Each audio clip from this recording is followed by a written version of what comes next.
talvez seja mais interessante eu já entrar com impedância aqui, com o livro do Lácia. Lácia é polonês, o pessoal fala Lácia. Entrar com o livro do Lácia, ou se a gente vai para o capítulo 2 do Bard. Vou ver depois. Maravilha, você que coordena aí. Segue o jogo, obrigado mais uma vez e manda ver. Boa.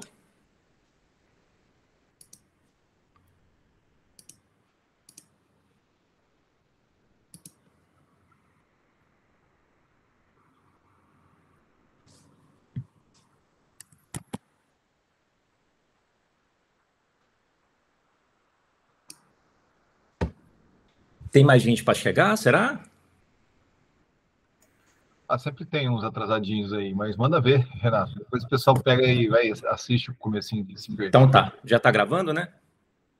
Isso, procede. Segue o jogo. Beleza. Pessoal, boa tarde. Então, só para nós não termos uma quebra de simetria com a aula passada, eu retomei esse slide 32 aqui, no qual nós havíamos formulado, definido o que era a espessura da camada de difusão.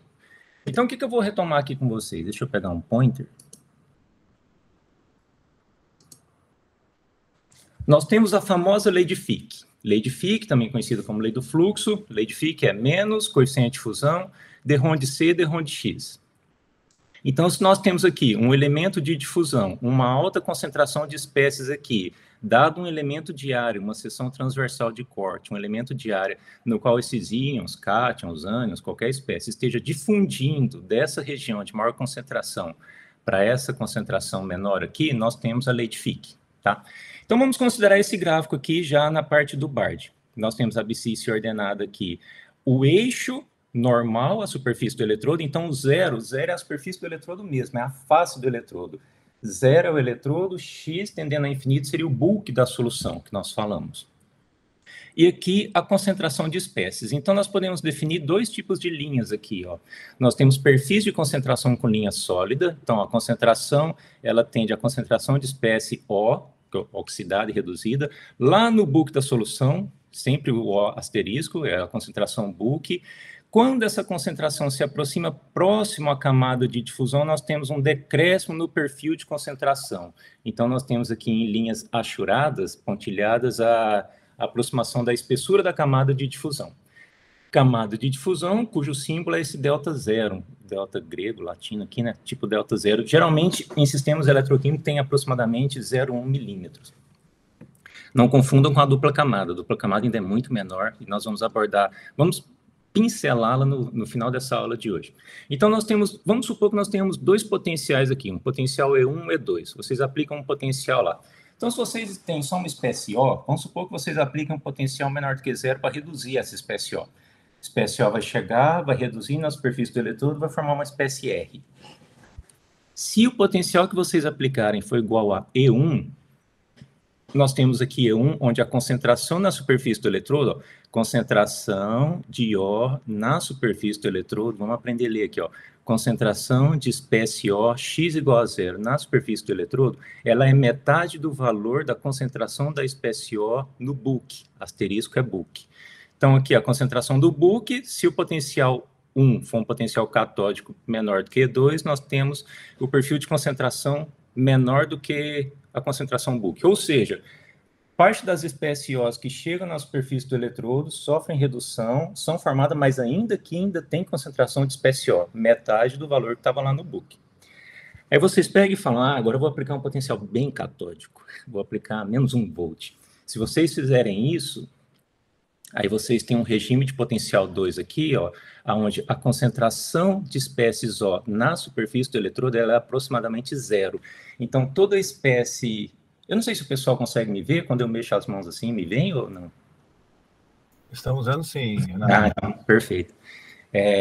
Então, quando a espécie, se vocês aplicarem um potencial desse tipo, quando a espécie chega na superfície do eletrodo e ela tiver uma rápida cinética de transferência eletrônica e todo o fenômeno de Marcos que acontece aqui, de organização, de camada de solvatação, ela reduz e sai, ou seja, esse processo é instantâneo. Se ele é instantâneo, uma rápida cinética, nós consumimos essa concentração de espécies O na superfície. Então, concentração de O cai a zero, tá?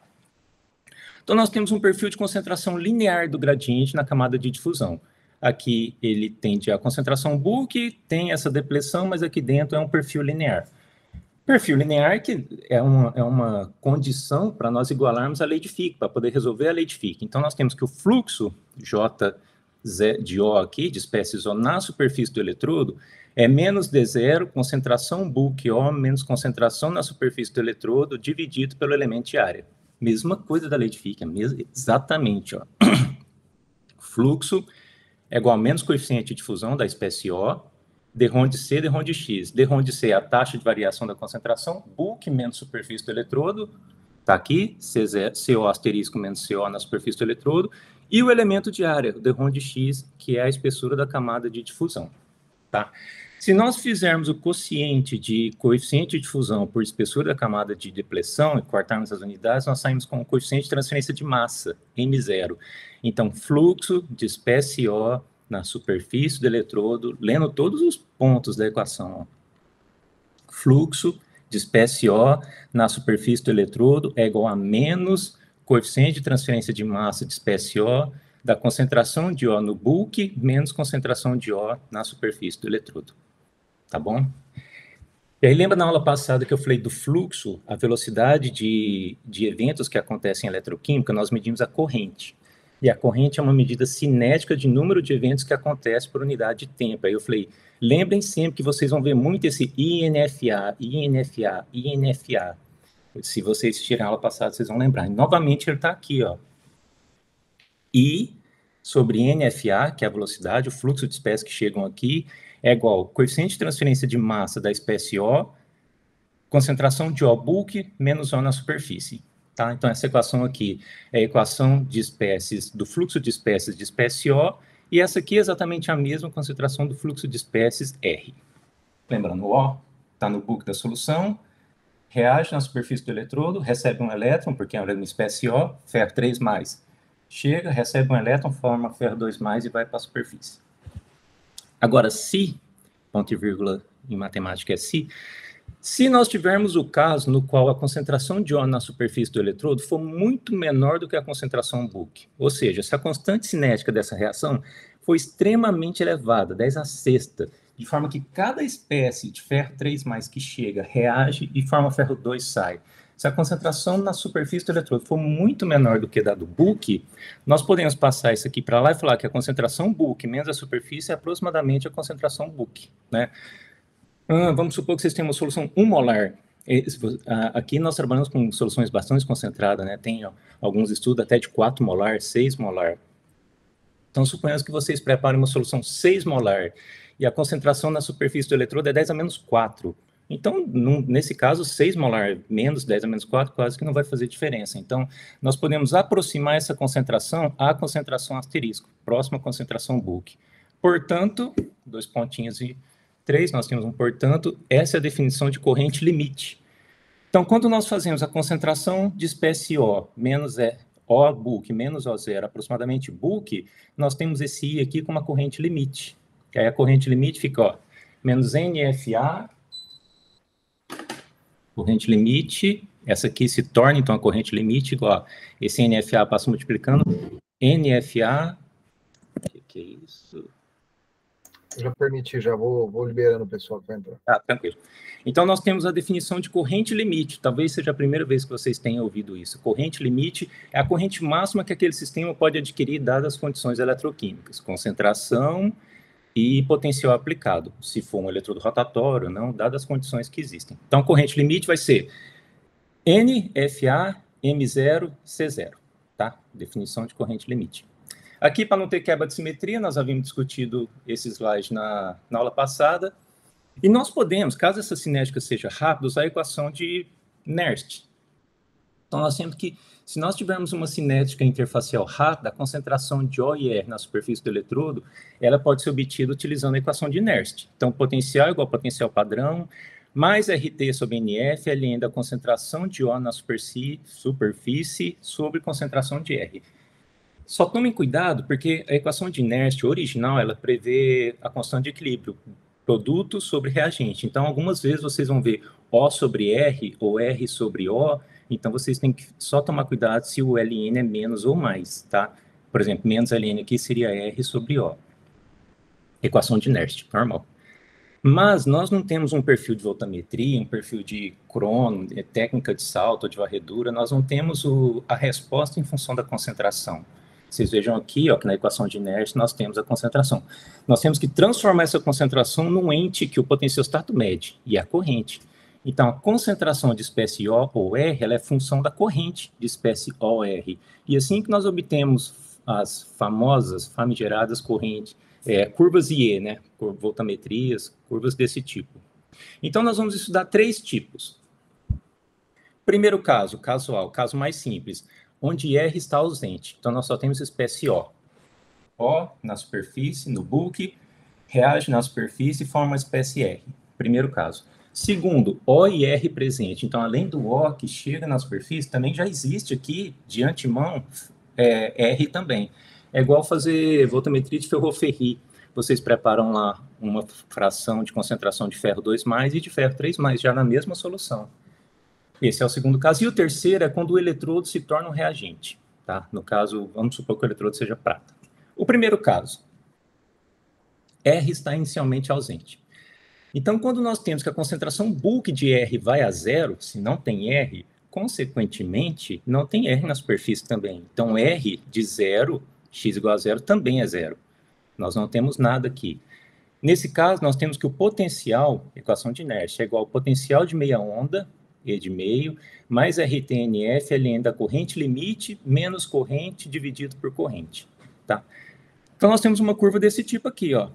Varredura catódica, tá vendo? Potencial negativo, varredura catódica, não existia R, portanto a corrente sai do 0, até que ele tem um onset, quando começa a oxidar reduzir essas espécies, nós estamos fazendo uma varredura catódica, então a corrente sai do 0, começa a aumentar, percebam que é uma corrente catódica, ó, por mais que o Bard inverta os eixos, igual eu falei para vocês, o certo seria essa varredura para a esquerda, ele coloca aqui direitinho, ó, potencial menor que 0, corrente catódica.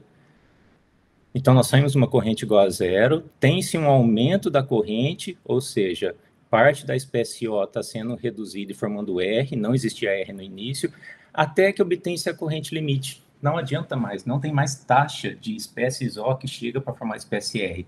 Nós adquirimos, então, aqui, para fazer mais isso, só se agitasse a solução ou tivesse alguma perturbação externa. Nessas circunstâncias aqui, nós temos a corrente limite, que ela é um patamar, tá? Se vocês fizerem a diferença aqui dos potenciais da corrente, bem no meio nós vamos ter o potencial de meia onda.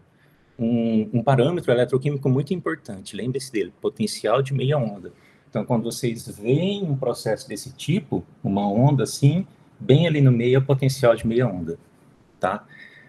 Se nós linearizarmos essa equação, ou seja, ela tem um exponencial aqui, se nós fizermos o Ln da corrente por E, nós vamos linearizar ela, então, consequentemente, nós vamos ter uma reta. Então, o log da corrente limite menos I por corrente versus potencial, onde ela cruza, vai dar potencial de meia onda, tá?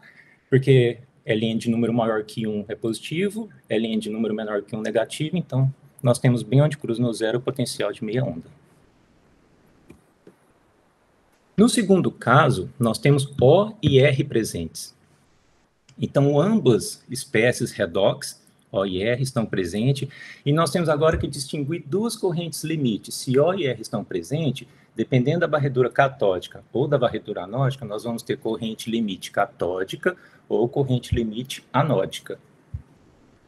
Então, nesse caso aqui, ó, nós temos a corrente limite catódica, I de L, corrente limite C, catódica, quando a concentração de O na superfície é igual a 0, ou seja, se a corrente limite é catódica, o O tem que tender a 0, porque toda espécie O que chega é reduzida, por isso que a corrente limite é catódica. Tá? E, por outro lado, nós temos a corrente limite anódica, I de L, corrente limite anódica. Se a corrente é limite anódica, então nós temos uma condição na qual a concentração de R vai a 0 na superfície do eletrodo. Então, nós temos aqui, ó, corrente limite anódica, veja, corrente limite anódica, tá aqui, a concentração de R vai a 0. Então, corrente limite anódica vai ser menos NFA, coeficiente de transferência da espécie R, concentração bulk. Se nós reorganizarmos isso aqui, nós vamos ficar com concentração de R na superfície do eletrodo, ó, x igual a 0. Concentração de R na superfície do eletrodo dividido pela concentração de R bulk vai ficar 1 menos corrente dividido pela corrente limite anódica, tá? Novamente, corrente limite anódica, porque então nós temos concentração de R igual a zero. Mas imagine que a corrente limite anódica vai aumentando. Vocês estão trabalhando, vocês estão varrendo o potencial, a corrente está aumentando, aumentando, aumentando. Quando vocês chegarem na condição, quando a corrente limite anódica se tornar igual a corrente, 1 dividido por 1 vai dar 1.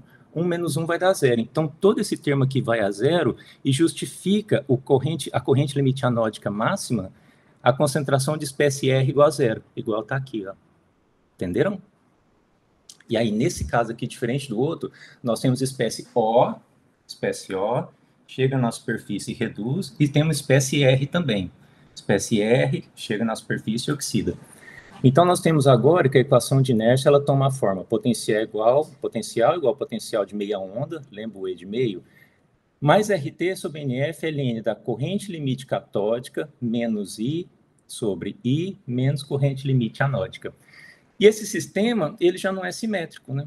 Depende da concentração de cada um. Então, nós temos uma curva corrente potencial como essa aqui, ó. Tá vendo? Potencial catódico para lá, corrente aqui, potencial de equilíbrio. Se vocês varrerem, existe O e R na solução. Se vocês varrerem catodicamente, vocês têm um aumento aqui da corrente limite catódica.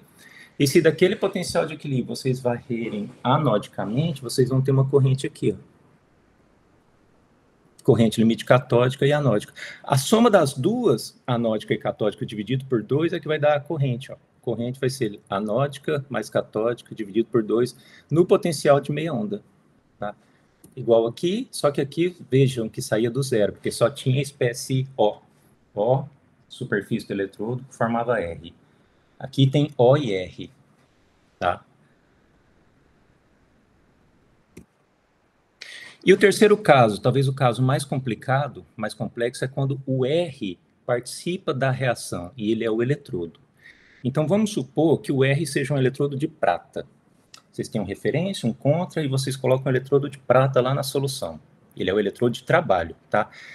Se vocês aplicarem um potencial positivo no eletrodo de prata, vocês vão literalmente corroê-lo, vocês vão dissolver esse eletrodo, né?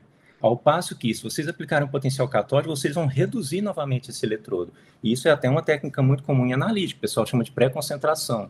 Tem algum cátio ali, eles aplicam um potencial positivo, né, negativo, reduz, antes de fazer uma voltametria e ter um pico ali, a integral, eles sabem quanto que foi depositado. Então, quando o R está presente na forma de um eletrodo, então vamos supor que nós tenhamos uma espécie R e uma reação acontecendo no eletrodo do bulk da forma prata mais elétron formando prata zero. Para esse caso aqui, a equação de inércia toma a forma potencial é igual a potencial padrão mais RT sobre NF, log da concentração de O bulk, asterisco, mais RT sobre NF, log da corrente limite menos a corrente dividido pela corrente limite. Tá? Esse termo aqui, ó, esse termo que tem uma dependência cinética, corrente, ele gera um sobrepotencial de concentração. Tá? Nós havíamos visto na aula passada todos os sobrepotenciais que existiam. Esse termo aqui, ó, ele gera um sobrepotencial de concentração. Vamos analisá-lo, então. Sobrepotencial de concentração, NID-MT, vai ser RT sobre NF, ln da corrente limite menos a corrente dividido pela corrente limite. Só copiei isso aqui, ó. RT sobre NF, ln da corrente limite menos corrente dividido pela corrente limite, quociente. Então, vamos supor que infinitesimalmente vocês aumentem a corrente limite. A corrente está sendo variada, então vai chegar um ponto que o valor da corrente vai atingir a corrente limite. Tá? Algo igual aqui, ó. A corrente está aumentando, quando ela subir aqui, ela atingiu a corrente limite. Então, é um quociente. Se infinitesimalmente vocês aumentarem a corrente limite, esse ln vai cada vez menor, porque é a corrente limite menos o número, então tem uma subtração aqui também. Então, se é um quociente, vocês aumentam o denominador, infinitesimalmente o ln vai se tornando cada vez menor. E o ln de um número menor do que 1, por exemplo, ele vai tender a negativo, certo? Então, quando a corrente for igual à corrente limite, nós vamos ter o sobrepotencial de transferência de massa tendendo a menos infinito. O que isso significa? Vamos olhar essa equação aqui, o gráfico dela. Ó. Uma voltametria, varredura catódica, sai do 0 até menos 200, varredura anódica, do 0 até 100. Tá? Então, aqui nós temos a corrente sobre a corrente limite. Quando nós aumentamos o sobrepotencial catódico, ó, ele vai aumentar. Então, aqui nós temos um pequeno regime de sobrepotencial, e quando o sobrepotencial é muito elevado, ó, ela tende a infinito. Tá vendo o sobrepotencial de transferência de massa? Ele tende a cada vez menos infinito. Menos infinito porque esse menos significa que é catódico, só porque o potencial é menor do que zero, corrente catódica. Agora, para nós podermos expandir isso aqui, porque não tem solução dessa forma, nós vamos fazer sobrepotencial de transferência de massa vezes NF dividido por RT e o exponencial aqui. Então, E elevado a tudo isso é igual a IL menos I dividido por IL. Então, nós vamos ter essa equação aqui. Isso aqui dá uma pagininha de rearranjo matemático, então vocês vão chegar numa fórmula aqui. 1 menos corrente sobre corrente limite é igual ao exponencial de NF sobre potencial dividido por RT, tá? Nós podemos expandir, isso aqui é feito muito em fisicoquímica para os gases ou para os processos que vocês trabalham, expandir na série de Maclaurin, que é um dos tipos da série de Taylor, na exponencial de x. Então, elevado a x vai ser 1 mais x ao quadrado 2 fatorial, x cubo 3 fatorial, x4 n fatorial. Então, vocês estão cansados de saber que aumentando o denominador, nós temos um amortecimento nesse quociente, geralmente nós pegamos os dois primeiros termos, e se nós substituirmos aqui, então, esse exponencial de x sobre 1 mais x, e colocarmos aqui, esse 1 cancela com esse 1. Então, nós vamos ter um rearranjo apenas dessa equação aqui, ó. Então, nós vamos sair com esse sobrepotencial de transferência de massa, mass transfer, igual a menos RT corrente, ó a corrente aqui, ó. Sobrepotencial igual a menos RT corrente dividido por NF corrente limite, tá?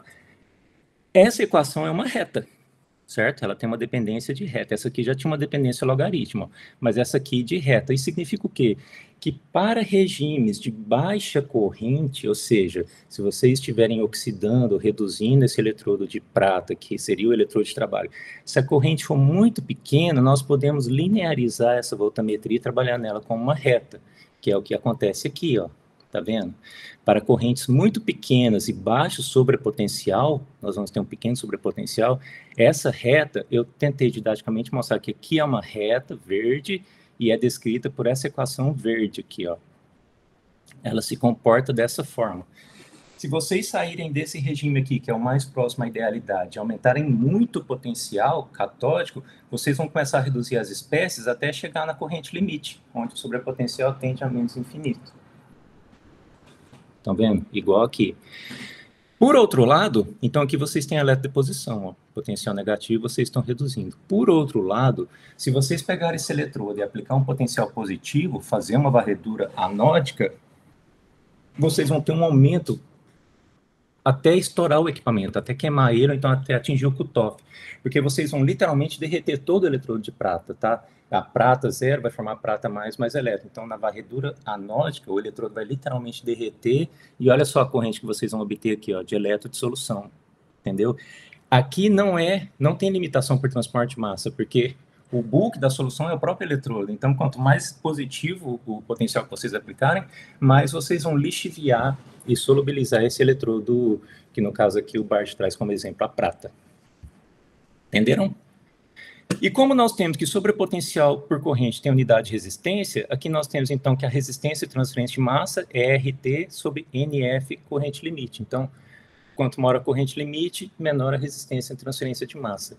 Numa região, num sistema como esse aqui, nós temos então uma região que tem uma aproximação com dependência linear, essa região de baixo sobrepotencial, baixa corrente.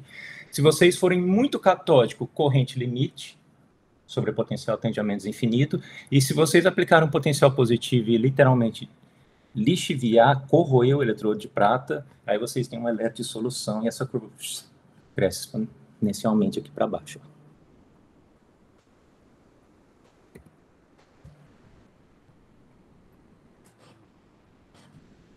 Então, são algumas reações que acontecem no sistema, reações eletroquímicas. Mas quando nós temos reações acopladas, uma reação química e uma eletroquímica, então nós temos que fazer um tratamento semi-empírico aqui das equações de Nernst, considerando reações químicas acopladas. Então, a voltametria é muito útil para isso. Nós podemos tirar várias informações, não só a corrente de pico. Aumentou a corrente de pico. Foi melhor catalisador, foi pior catalisador. Nós podemos tirar parâmetros como concentração, coeficiente de transferência de massa, estequiometria da solução, parâmetros termodinâmicos relacionados ao potencial, além dos parâmetros cinéticos todos. Então, vamos considerar esse caso 141, que são reações reversíveis acopladas. Então, se nós tivermos aqui um processo homogêneo, ou seja, o eletrodo é uma interface sólido-líquido, e até gás, né? Pode ser até uma interface tripla, mas se nós tivermos um eletrodo sólido, uma interface líquida, nós temos ali um sistema heterogêneo.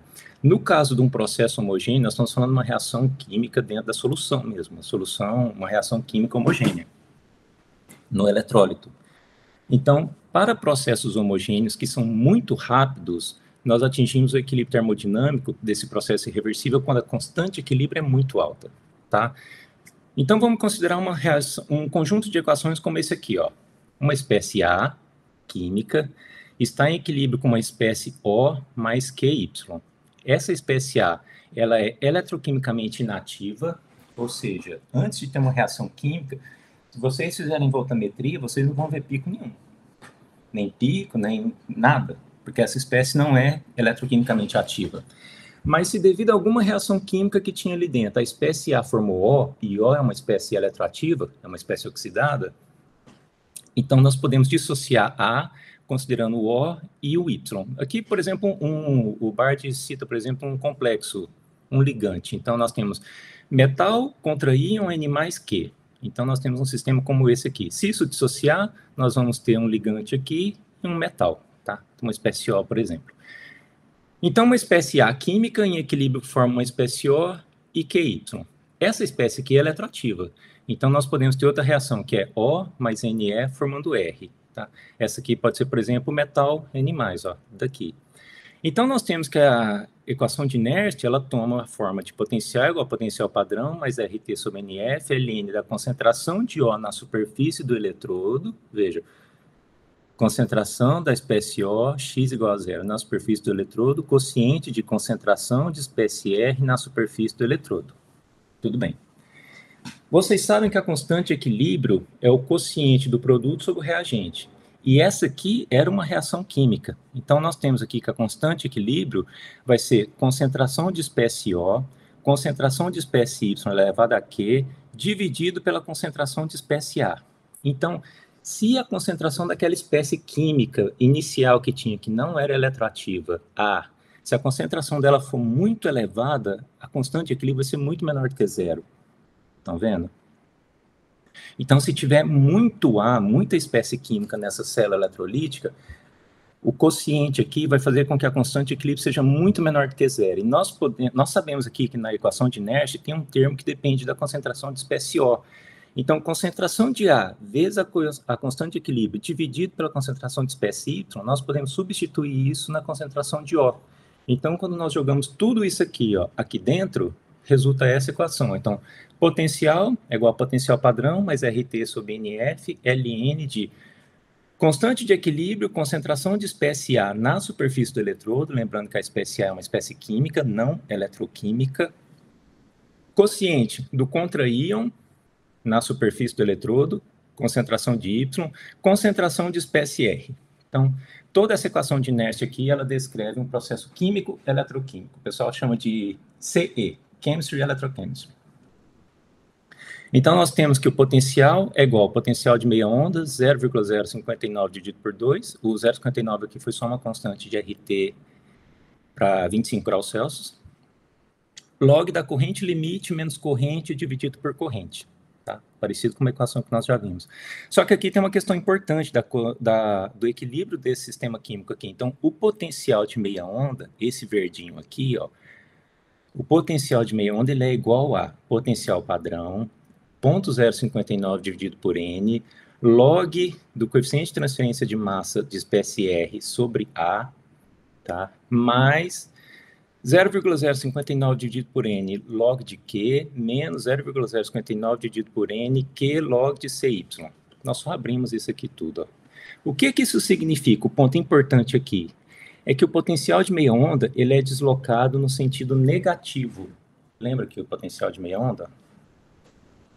Aqui só tinha um sistema químico, potencial de meia onda aqui. Ó. Aqui só tinha um sistema Aqui só tinha sistema eletroquímico, potencial de meia onda aqui. Sistema eletroquímico, potencial, divide as correntes, soma e divide, vai dar mais ou menos aqui. Só que nesse caso aqui, quando nós temos uma reação química, ela desloca o potencial de meia onda, porque é 0,059 dividido por N log de Q, e Q é a constante de equilíbrio, o coeficiente de equilíbrio aqui. E a constante de equilíbrio é muito menor do que 1. Então, log de uma espécie K muito menor do que 1 é um log menor do que 0. Então, esse termo aqui fica negativo, subtrai do potencial de meia onda, por isso que ele desloca. Então, quando vocês estão fazendo uma voltametria, vocês têm certeza do potencial de meia onda, e de repente vem algum deslocamento, uma mudança na largura meia altura, pode ser que tenha alguma reação química acoplada ali também. Por exemplo, um lítio que sai de um anodo e se reduz numa matriz, um trap lá no cátodo, mas antes dele se reduzir, ele sofre alguma reação química. E essa espécie é que vai ser reduzida lá no cátodo, num sítio de carbono, alguma coisa. Vocês vão ver essa mudança no potencial de meia onda também. Outro caso é quando nós temos reações químicas acopladas irreversíveis, no 142. No 1 era reversíveis, por sinal o K era muito alto, né? Lembrando aqui. E aqui nós temos essas reações químicas irreversíveis. Então, quando nós temos uma reação química irreversível, nós temos que tratar ela do ponto de vista nernstiano dessa forma, ó. Espécie O mais N elétron formando uma espécie reduzida. Essa espécie reduzida sofre uma reação química em forma T. Só que K aqui, ó, é a constante cinética de R ser convertido a T. Então, em vermelho, nós temos uma reação eletroquímica, e em verde, nós temos uma reação química. Uma reação eletroquímica típica é essa aqui, do P-aminofenol. É uma reação que envolve próton e elétron, né? É uma reação eletroquímica que envolve transferência de elétrons. E a reação química, por exemplo, essa aqui, ó. Tá? Mais água formando essa espécie, mais NH3. Então, se nós considerarmos que R vai desaparecer da superfície do eletrodo, porque a constante cinética dele é muito alta, nós podemos ver essa diferença na curva corrente de tensão. O que significa? O, a espécie O, que reduz, uma espécie O sai lá do buco da solução, chega na superfície de um eletrodo, ganha um elétron e sofre uma espécie R.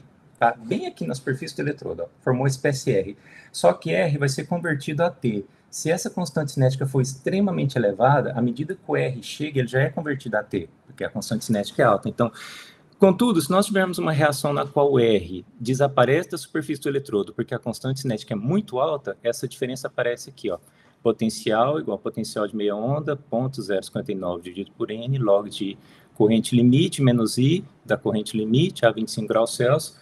Nós temos, para esse caso, onde nós temos uma reação eletroquímica, química, com uma constante cinética rápida, igual o potencial de meia onda padrão, sendo o potencial de meia onda normal, sem a espécie química, mais 0,059 dividido por N log de 1 mais μK dividido por μR, onde μ é a espessura da camada de reação, tá, gente? Na face do eletrodo. Então, nós temos um quociente aqui, ó, 1 mais μK sobre μR. Sempre que vocês veem alguma coisa, vocês já estão acostumados com isso, sempre que vocês veem alguma coisa, 1 mais um quociente, vocês sempre fazem algum tipo de análise. Se o quociente for para 0, a reação é simplificada só com 1, certo? E se não for, o quanto que aumentando o μK, somado com aquele 1, vai dar ao sistema. Basicamente, é o que nós vamos fazer aqui também. Então, o potencial padrão modificado por esse sistema acoplado é o potencial padrão, 0,059 dividido por N, log de 1 mais μK sobre MR. μ, espessura da camada de reação, e E de μ, esse E de μ padrão, é o sistema não, é o potencial de meia onda não perturbado cineticamente, ou seja, por esse K. E qual que é a influência desse K, da constante cinética? Nós temos dois casos.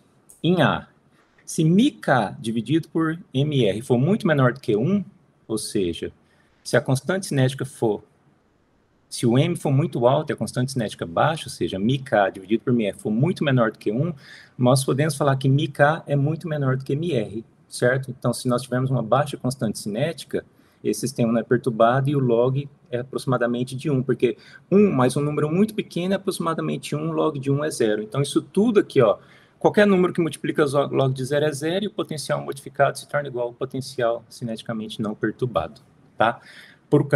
Para o caso onde μK dividido por μR é muito menor do que 1. É muito menor do que 1, ou se o coeficiente de transferência de massa for muito alto ou se a constante cinética for muito baixa. Por outro lado, se μk dividido por μr for muito maior do que 1, ou seja, se nós tivermos uma constante cinética elevadíssima, tá?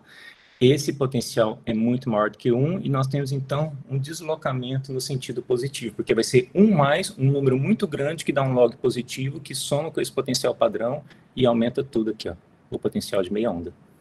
Certo? Viram como tudo casa? Então, se vocês não têm uma espécie química, o potencial de meia onda é cravado. Se vocês têm uma espécie química com constante cinética alta ou baixa, esse potencial de meia onda é deslocado ou para a direita ou para a esquerda.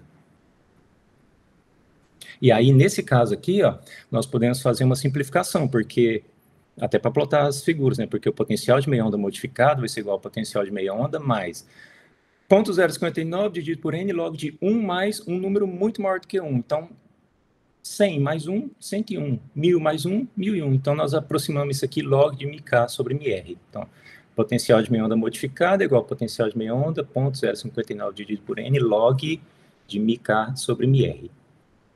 Certinho? Para o caso, usando esse sistema ainda, quando nós temos um eletrodo rotatório, um rotating disk eletrodo, nós temos que o potencial de meia onda modificado é igual ao potencial de meia onda não modificado, mais as grandezas relacionadas a essa modificação, né? 0,059 dividido por n log de μk sobre todo esse denominador aqui. Mas o mais importante de vocês verem é o seguinte, ó. Abscissa ordenada, varredura catódica, corrente, potencial de meia onda aqui, ó, para uma constante cinética igual a 0, 1. E à medida que nós rotacionamos esse eletrodo e inserimos espécie naquela camada reacional lá, quanto maior a velocidade de rotação, menor o log, um número negativo, vai deslocar esse valor aqui, então, para mais negativo, ou seja, para valores mais negativos seria para a direita, porque o potencial está crescendo para a direita, tá vendo? Então, rotação de 2 é maior do que rotação de 3, então o potencial de meia onda desloca nesse sentido aqui, que o Bard nos traz. E agora nós vamos falar um pouquinho das resistências que existem na célula eletroquímica e por que, em alguns instantes, nós temos que usar célula de 2 ou células de 3 eletrodos. Então, vamos considerar uma célula com 2 eletrodos idealmente não polarizados. Então, quando nós temos esses 2 eletrodos idealmente não polarizados ligados entre si, nós vamos ter passando entre eles uma queda ômica, certo? Uma queda de voltagem. Esses condutores não são ômicos, né? Aqui, diferente de aplicar uma diferença de potencial num fio de cobre, nós estamos, ao contrário disso, inserindo 2 fios de cobre num eletrólito, então é bem diferente dos sistemas ômicos. Então, um sistema ômico perfeito seria esse aqui, né, retinho. Então, nós temos esses desvios, e esses desvios aqui só são respondidos à luz de equação de inércia e Butler-Levomir. Então, quando nós temos nessa célula uma queda ômica, por exemplo, nós vamos chamar ela de IRS. E a corrente que está sendo aplicada naquele sistema, resistência à solução. Isso é chamada de queda ômica. Então, vamos considerar essa célula eletroquímica.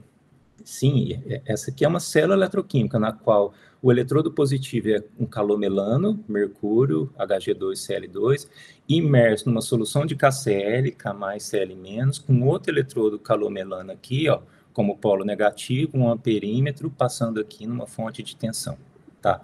Um eletrodo ideal, um eletrodo real, porque nós temos esses desvios. Para esse caso, a mesma célula, se nós tivermos o potencial de circuito aberto, em letra A aqui, ó, potencial de circuito aberto, vocês não vão ligar o cell on, cell off lá do potenciostat. Então, quando o potencial de circuito aberto ele estiver ativo, corrente igual a 0, nós temos que o potencial de equilíbrio no eletrodo de cádmio, por exemplo, é 0,64. Peguei o eletrodo de cádmio porque foi um que o Bard falou bastante na última aula. Então, se vocês voltarem no livro, ou até assistirem a aula passada, vocês vão lembrar de eu falando. Potencial do eletrodo de cádmio, 0,64 volts versus calomelano. Aqui, ó, Saturated Calomelan Electrode. Então, o potencial de equilíbrio do eletrodo de cádmio é 0,64. Então, se vocês aplicarem um potencial, portanto, se vocês aplicarem potencial aplicado igual a menos 0,64 versus o calomelano, vocês não vão ter corrente passando no perímetro, porque o potencial dele é 0,64. Se vocês aplicarem menos 0,64, vocês estão contrabalanceando a corrente e não tem fluxo de espécie, certinho? Mas, se vocês aplicarem um potencial maior, menos 0,8, Então, se o potencial aplicado for superior ao potencial de equilíbrio, menos 0,8 versus calomelano, agora nós vamos ter fluxo de corrente, um fluxo, entre aspas, de 0,2, 0,64 menos 0,8. Então, nós vamos ter um fluxo de corrente aqui passando por um amperímetro. Então, geralmente o que acontece é que isso não é linear. Nós temos aqui no potencial do cádmio menos 0,7 chegando. Então, perde-se 0,1 volts, mais ou menos, em queda ômica. E essa queda ômica é muito difícil de resolver, de nós minimizarmos, né? Resolver não seria nem a palavra adequada.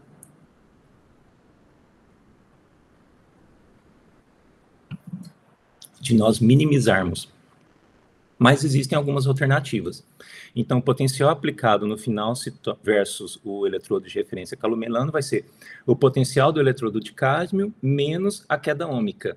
E essa queda ômica aqui, ela pode ser, o eletrodo de cádmio, na verdade, ele pode ser expandido como potencial do eletrodo em equilíbrio de cádmio mais o sobrepotencial aplicado menos a queda ômica. Esses dois termos, eles estão relacionados a fluxo de corrente. Sobrepotencial, como nós vimos anteriormente já, sobrepotencial aplicado, que é o potencial do cádmio menos o equilíbrio, e IR também está relacionado a fluxo de corrente, tanto é que o I está aqui nesse termo. Então, esses dois termos, eles têm componentes cinéticos de fluxo de corrente. Esse aqui, um ente termodinâmico, tá? Que é o potencial padrão. Então, nós temos aqui que o potencial aplicado vai ser o potencial de equilíbrio mais o sobrepotencial menos a queda ômica, IR. IR, mas o R aqui é a resistência de solução. E quando nós temos a célula montada, uma célula desse tipo aqui, ó, nós temos uma descontinuidade do potencial eletrostático, que resulta num potencial de junção líquida, tá? O que é a potencial de junção líquida? Nós temos aqui o potencial eletrostático, que está relacionado com a diferença da função trabalho dos metais, mas aqui nós temos um coletor de corrente de cobre. Sobre esse coletor de corrente de cobre foi colocado um eletrodo de cádmio. Sobre o eletrodo de cádmio, ele foi inserido numa solução de nitrato de cádmio. Então, ó, cobre na interface com cádmio, inserido dentro de uma solução de nitrato de cádmio, que tem condutividade diferente do cloreto de potássio. Então, por isso que as inclinações são distintas. Tudo isso aqui é o eletrodo de trabalho. Então, o eletrodo de trabalho, basicamente, é um eletrodo de cádmio, colocado num eletrodo de cobre como coletor de corrente, numa solução de nitrato de cádmio. Aí nós temos aqui ó, uma membrana porosa separadora, ou uma membrana porosa, ou um náfion, daqueles que permite só passagem de ânion ou de cátion, ou vidro sinterizado, ou então, tipo aqueles plásticos que envelopam as baterias de moto lá, que eu falei que dá para tirar, colocar na ponteira, para fazer a junção líquida. Nós temos algum ente separador de fases aqui, ó. Esse cloreto, não ir lá para o nitrato de cádmio ou vice-versa. Então, desse outro lado aqui, nós temos o eletrodo, o compartimento de referência, do eletrodo de referência, que é calomelano saturado, ó, KCl saturado, um eletrodo de mercúrio com um fio de platina. Basicamente é isso, um fio de platina imerso numa, abre aspas, o pessoal fala uma piscininha de mercúrio, com cloreto para formar aquela pasta, e tudo isso imerso no KCl saturado. E um coletor de corrente de cobre. Então, tudo isso aqui ó, é o potencial aplicado. Certo? Mas olha o quanto se perde do potencial. E aqui, ó, do eletrodo de cádmio, que está na solução, o eletrodo de mercúrio, que está na solução, porque tudo isso aqui é eletrólito. Ó. Nitrato de cádmio é eletrólito, cloreto de potássio é eletrólito. Então, aqui é o eletrodo de mercúrio, aqui o eletrodo de cobre. Tudo isso aqui, ó, até subir, é a queda ômica. Estão vendo? O IR? Tudo isso é queda ômica. Nesse caso aqui, nós temos um fluxo de carga negativa, então nós temos ânions passando para cá, cátions passando para cá. Então, potássio do cloreto de potássio está sendo difundido para cá e o ânion aqui está sendo difundindo para cá, o nitrato, por exemplo, está se acumulando desse lado. Nós temos um fluxo de espécies nesse sentido. Isso gera, então, a queda ômica. Aí eu trouxe até essa imagem aqui das minhas aulas, que não tem no BART, mas dá para vocês entenderem. Vamos supor que vocês têm uma célula de concentração, uma célula de HCl, ó. 0 molar de HCl e 0,01 de HCl. Então, nós temos uma solução mais concentrada e menos concentrada. Então, nós temos o fluxo de espécie, Leite-Fick. Só que o número de transporte do próton, tá vendo que essa seta é até maior, módulo de direção e sentido? O fluxo, o número de transporte do próton é maior do que do cloreto. Então, o que acontece? Como passa mais próton para lá e menos cloreto, nós temos um acúmulo de carga positiva do lado direito e um acúmulo de carga negativa do lado esquerdo, porque o cloreto é mais lento do que o próton. Então, vai acumular mais cloreto aqui e próton do lado de lá. Solução ponto 1 e ponto 0,1. Excesso de carga positiva, excesso de carga negativa, um pseudocapacitor sendo formado na junção líquida, potencial de junção líquida. Uma diferença de potencial aqui, que acontece bem aqui, ó, na superfície do eletrodo, na ponta, no tip, bem no finalzinho do eletrodo de referência com o eletrólito. Tá? E esse coeficiente de transferência de íons, vamos supor aqui, por exemplo, o H+, ó, ele tem o lambda 0 por centímetro quadrado, 1 a menos 1, equivalente a menos 1. 349, 350, potássio 73, cloreto 76. Então, por isso que geralmente esses eletrodos de referência, eles são imersos em KCl saturado, porque quando vocês colocam KCl saturado, o fluxo de espécies que vão e vêm de cátions e ânions, ou seja, dos íons, tanto do potássio quanto do cloreto são muito próximos, são os mais próximos que existem, ó, 73,5, 76,4. Nós vamos ter uma diferença de fluxo de uma espécie de outra muito pouco. Olha do próton, 349, imagina se for 349, vamos ver qual que é o menor aqui, ó, 38. Não, de espécie negativa. 40, por exemplo, ó, acetato, essa espécie de acetato O, 76, 60. Então, nós sempre temos que procurar espécies que têm números de transporte semelhantes. Então, potássio 73, cloreto 76, nós minimizamos esse potencial de junção líquida que surge aqui. Certinho? Essa é a definição do potencial de junção líquida. E quando nós podemos, então, usar, já que existe isso, uma célula de 2 eletrodos? Quando as correntes passadas, as correntes medidas são muito, extremamente pequenas. Então, sobre condições onde a queda ômica é menor da ordem ou até menor do que alguns milivolts, da ordem de milivolts, o eletrodo de referência, ele pode ser substituído por uma célula de 2 eletrodos, como essa figura que mostra aqui embaixo. Então, vamos imaginar o caso que a corrente é menor do que 10 microampere, corrente aplicada, que está fluindo no sistema, corrente menor que 10 microampere e a resistência da solução menor do que 100 ohms. Como queda ômica é IRS, resistência da solução, nós temos que IR vai ser 10 a menos 5 ampere, por causa do micron, vezes 100 ohms, então, portanto, nós vamos ter uma queda ômica IR menor que 1 milivolt. Então, quedas ômicas menor que 1 milivolt justifica-se usar, então, células de 2 eletrodos. É mais ou menos a estimativa que nós temos. Então, vamos supor uma fonte de tensão, um amperímetro ligado, aqui um voltímetro. Nós temos, então, um eletrodo de trabalho, um eletrodo de referência no sistema, e aqui nós não precisamos de um acessório externo com alta impedância de entrada para não passar corrente no referência, porque a corrente é tão pequena que, a menos que não tenha uma modificação química no sistema, ela é desprezível. Tá? IR menor que 1 milivolt. Célula de 2 eletrodos, uma célula de 2 eletrodos mesmo, assim, a nível de bancada, seria algo parecido com isso, ó. Um eletrodo de prata, cloreto de prata, um fio de prata imerso numa solução de KCl, então nós temos um precipitado aqui de cloreto de prata, aquela membrana porosa, bem aqui onde vai acontecer o potencial de junção líquida, imerso na solução, tudo isso aqui é eletrólito, e aqui um eletrodo de trabalho, ó, que aqui por acaso é um eletrodo de cobre. Imerso, e aqui na pontinha um ultramicroeletrodo de platina, tá vendo? Então aqui nós temos um contato, uma queda ômica do cobre com a platina, e aqui nós temos um ultramicroeletrodo, UME, Ultra Micro Electrode. Tá? E aqui a solução, onde desaera, uma célula de 2 eletrodos. Para esses casos de ultramicroeletrodo, como eletrodo de trabalho, a queda ômica é tão pequena que aí nós podemos usar uma célula de 2 eletrodos. Olhem esse eletrodo aqui, por exemplo, que eu trouxe do grupo lá de Southampton, que é um exímio grupo em eletroquímica. Eles fizeram um eletrodo tip de platina, então, ó, 10 microns aqui, a pontinha desse eletrodo de platina, 3 microns, resinaram ele, então tudo isso aqui é cobre, e aqui na ponta só um eletrodo de platina, e olha a voltametria desse eletrodo de platina. Nossa, melhor do que as que eu obtinha quando eu trabalhava. Então, ó, Desorção de hidrogênio, dupla camada, PTO, PTO2, evolução de oxigênio, redução da platina, adsorção de hidrogênio, voltametria linda da platina. Para ultramicroeletrodo, olhem a dimensão da corrente, nanoampere. Nanoampere. Para esse caso, a queda ômica é tão pequena, o IR, que nós podemos desprezar a referência, tá? Mas a vida não é tão simples assim. Para fazer medidas desse tipo, nós temos, eu peguei um merchan da Metron aqui, nós temos que ter um lock-in, um amplificador de corrente, então nem todos os potenciostatos fazem esse tipo de medida, então tem que ter uma placa para correntes tão pequenas, nanoampere, picoampere.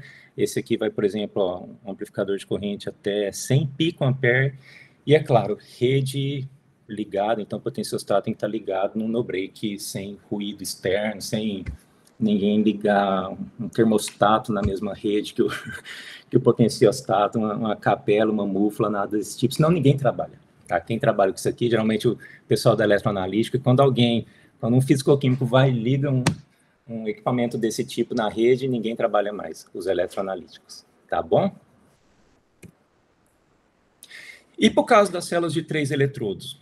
Nessas, a queda ômica já não é desprezível. Então, quando nós temos uma queda ômica muito largas, onde não dá para usar uma célula de 2 eletrodos, nós temos que usar uns sistemas que têm alta corrente, geralmente são sistemas desse tipo, né, alta área do eletrodo de trabalho, ou então eletrólitos resistivos, eletrólito não aquoso, tá? Ah, professor, mas, sei lá, líquido iônico também não é aquoso, mas líquido iônico é um líquido iônico, né, ele conduz pela própria formalização do sal. Mas se vocês tiverem, por exemplo, acetonitrila e uma baixa concentração de perclorato de lítio, dependendo do sistema, com baixa condutividade, aí nós temos alta queda ômica nesses casos. Para esses, nós temos que usar célula de 3 eletrodos. Célula de 3 eletrodos, essa aqui era a de 2, né, que o Bard havia trago, e aqui uma de 3 normal, ó. Um contra-eletrodo, tá? Geralmente platina, um eletrodo de trabalho e face, presta atenção nisso aqui, ó, que vai fazer muita diferença daqui para frente. Face a face ao eletrodo de trabalho, isso é fundamental. Face a face ao eletrodo de trabalho, o eletrodo de referência. Vou repetir, face a face, o mais próximo possível ao eletrodo, tem aqui o eletrodo de trabalho, o eletrodo de referência quase que face a face a ele. Um eletrodo de referência nesse caso, que pode agitar a solução ou não, o eletrodo está até aqui, pode fazer vácuo ou não, essa seria uma célula de 3 eletrodos normal. Tá? Para esse caso, onde nós temos que minimizar a corrente que passa no referência, nós temos que ter uma impedância uma alta impedância de entrada para nós impedirmos que isso aconteça. Então, dada a fonte de corrente, aqui uma fonte de tensão, um amperímetro, o eletrodo de trabalho, aqui ó, eletrodo de trabalho, seta, referência e contra. Então, nós temos um amperímetro ó, no contra e no trabalho, tá? O voltímetro aqui no referência e no trabalho, veja que não passa corrente, a corrente passa no contra, porque nós temos a impedância, uma alta impedância de entrada aqui. Então, o potencial aplicado vai ser o potencial do work, do trabalho, versus o referência. E aqui a célula eletroquímica propriamente dita, de 3 eletrodos. Ó. Então, o eletrodo de trabalho, o contra e o referência. Lembrando que a diferença de potencial é medida em relação do trabalho em relação à referência. A corrente passa no trabalho em relação ao contra. Isso vai gerar, por isso que eu falei, face ao eletrodo de trabalho, ó, coladinho nele, uma resistência não compensada, que é diferente da queda ômica. Aqui nós temos no 154 a resistência não compensada. Então, no caso de sistemas de 3 eletrodos, nós temos a queda ômica, que ela é parcialmente reduzida. É até, de certa forma, bastante reduzida, dependendo de onde vocês vão colocar o eletrodo de referência. Mas ela não é totalmente removida. Então, vamos supor aqui que vocês têm, ó, eletrodo de trabalho, tá aqui, tá? Potencial aqui, ó, elétrico, eletrodo de trabalho, e aqui o contra-eletrodo, os dois distantes. É como se fosse uma resistência de chuveiro, aqui, ó, o eletrodo de trabalho e o contra-eletrodo. Vocês têm que ver aonde que vocês vão colocar o referência. Então, vocês podem andar com ele para lá ou para cá, ó. Então, vocês vão colocar ele aqui, nessa posição. toda essa resistência aqui, ó, que existe da posição do referência até o eletrodo de trabalho, é a resistência não compensada. Tá vendo? Essa verdinha, que não tem como a gente reduzir. Quanto mais próximo vocês aproximam aqui o eletrodo de referência do eletrodo de trabalho, mais vocês amortizam isso aqui, ó, vai diminuindo, e vocês têm esse verdinho cada vez menor da resistência não compensada. Por isso que o ideal seria o mais próximo possível. Resistência não compensada. Mas, em contrapartida, olha o quanto foi solucionado, pelo menos minimizado, o problema da queda ômica, porque a queda ômica, IR, é muito maior do que a resistência não compensada. Tá? A queda ômica é a diferença do potencial elétrico do trabalho com contra. Ó. Então, tudo isso aqui, quando vocês saem daqui de um referência que está próximo ao contra-eletrodo e vocês têm uma alta resistência não compensada e vão vindo ela para cá, para a esquerda, ó, vocês vão diminuindo cada vez mais a resistência não compensada, tá? Até ficar esse tanto aqui e vocês solucionam, ou pelo menos minimizam o problema da queda ômica. Então, vocês têm que a resistência da solução inteira, que é a diferença desses dois potenciais, né, do eletrodo de trabalho, do contra, tudo isso aqui é eletrólito, que é a resistência à solução. A resistência da solução é a soma da resistência não compensada com a compensada. Esse RC é a resistência compensada, que foi solucionada, e esse RU é a resistência não compensada. O eletrodo de referência, muitas vezes nós chamamos ele de eletrodo Lugin, o Lugin-Haber, capilar de Lugin-Haber, porque vocês colocam ele um Lugin bem próximo do eletrodo de trabalho, na face do eletrodo de trabalho. Via de regra, o diâmetro, a distância desse Lugin, eletrodo Lugin, o tipping dele, ó, que vocês têm um eletrodo de trabalho, um eletrodo de referência, o Lugin-Haber do capilar, e ele vai chegar aqui, ó. Então, essa distância do eletrodo de trabalho até o Lugin, ela tem que ser 2 vezes o diâmetro do Lugin. Bom? Tem um diâmetro aqui do sistema. Lembrando que aqui vai ter o potencial de junção líquida, né? Nesse caso. E aí nós vamos ter uma resistência não compensada, que vai ser essa distância dividido pela condutividade da solução e área. Essa região aqui.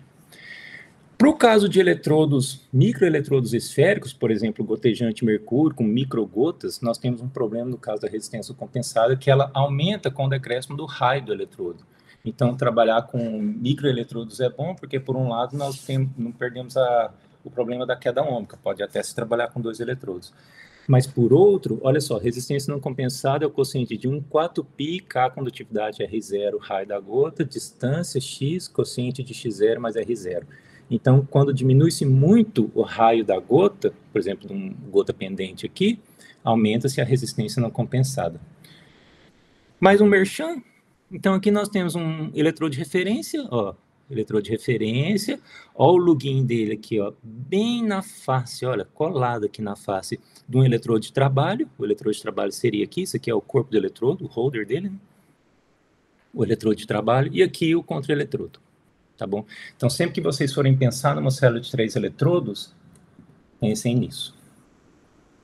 Tenham em mente tudo isso aqui que está acontecendo na hora de colocar os eletrodos, as posições fixas dele. Ah, então eu não posso fazer uma célula eletroquímica no Becker. Não pode.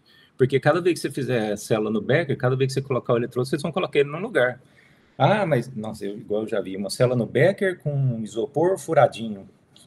Então, cada vez que vocês colocarem o eletrodo de trabalho, ele vai estar numa posição e a distância do trabalho com referência vai estar em outra posição. Então, evitem esse tipo de célula de 3 eletrodos. Tá. Uma célula de 3 eletrodos completa, só analisando em termos das quedas de potenciais, é essa aqui, por exemplo. Ó. Então, aqui nós temos o eletrodo de trabalho, tá?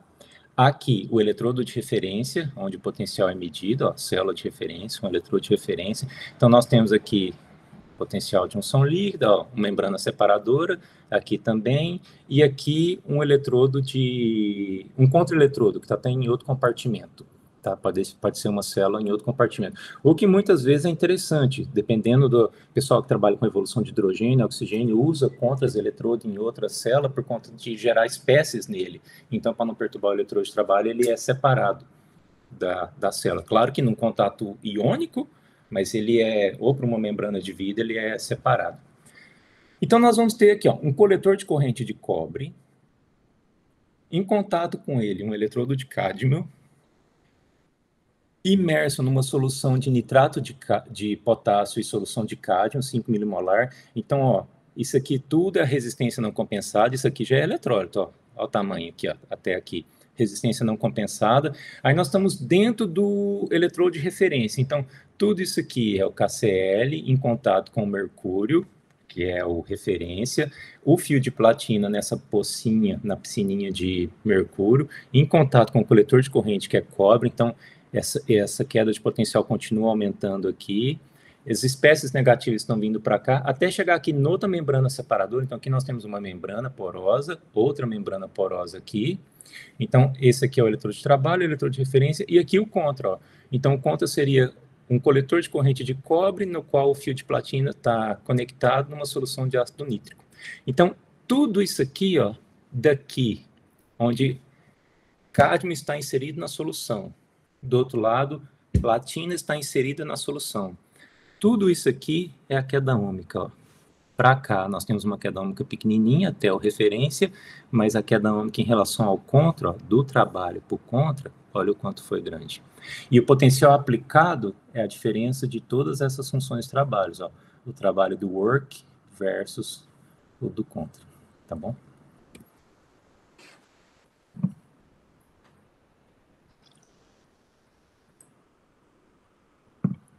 Outra propriedade dos eletrodos que nós temos que estudar é a capacitância.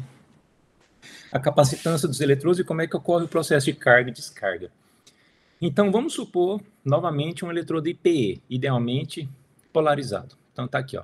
Ele tem uma janela de potencial útil, que nós falamos, corrente passa, até chegar aqui ele funciona como um capacitor, janela de estabilidade da água, por exemplo, regime muito anódico, evolução de oxigênio, catódico, evolução de hidrogênio, então vocês definem a janela e ali ele funciona como região capacitiva, que nós falamos, né, região de dupla camada. Então nós temos que o quociente da carga potencial igual ao capacitor aqui, nós temos uma célula eletroquímica desse tipo, né? Uma fonte de tensão, fluxo de elétron, acumula no capacitor, que seria o eletrodo, funciona como um pseudocapacitor, fluxo de elétrons circulando normal. Agora entra aqui uma das coisas mais bonitas que existem na vida, que é a dupla camada elétrica, seja ela estudada por simulação numérica, dinâmica molecular, Monte Carlo, DFT.